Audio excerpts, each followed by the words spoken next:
வணக்கம் கடகராசி நேயர்களே, உங்களுக்கு இந்த மார்ச் மாதம் எப்படி இருக்கும் அப்படிங்கிறத பொது பலனாக பார்க்கலாங்க.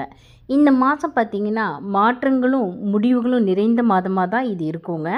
பழைய பிரச்சனைகளெல்லாம் தீர்ந்து புதிய துவக்கம் ஏற்படுங்க. திருமணமாகி முடிந்தவர்களெல்லாம் குழந்தை பேர் முடிந்து வீடு திரும்புவாங்க. நல்ல நிகழ்வுகளெல்லாம் நிறைய ஏற்படுங்க. தவறான புரிதலால் விலகி போன நண்பர்கள், உறவினர்கள் அவங்க எல்லாமும் தங்களுடைய தவறை உணர்ந்து மீண்டும் உங்கள் கூட சேருவாங்க. திருமண வயது வந்த பிள்ளைகளுக்கு திருமணம் நடக்குங்க. நடந்து அவங்க ஒரு புதிய வாழ்க்கையை மகிழ்ச்சியாக ஆரம்பிப்பாங்க. வியாபாரம் தொழில் செய்கிறவங்களுக்கெல்லாம் நல்ல சூழலில் இருந்துச்சுன்னா நல்ல முன்னேற்றமும் வளர்ச்சியும் கிடைக்குங்க. கலைஞர்கள் கடுமையான உழைப்புக்கு பிறகு தான் நல்ல வாய்ப்புகள் கிடைக்குங்க. அதனால் வாழ்க்கையை நிலைநிறுத்திப்பாங்க.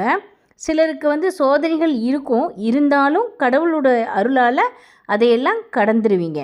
வேலை எதிர்பார்த்துட்டு இருக்கிறவங்களுக்கு விரும்பியபடியே வேலை கிடைக்குங்க.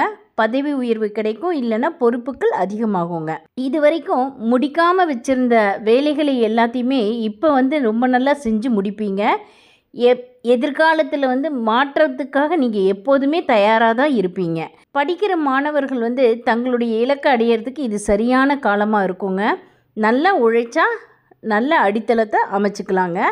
சில நேரங்களில் பார்த்திங்கன்னா நெருங்கிய உறவினர்கள் அல்லது நண்பர்களால் ஒரு சில பிரிவு ஏற்படக்கூடும். முதியவர்கள் இருந்தாங்கன்னா அவங்களுடைய உடல்நலத்தில் கவனமாக இருக்கிறது ரொம்ப அவசியங்க.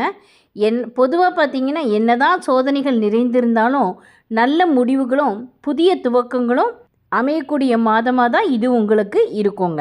நன்றி, வணக்கம்.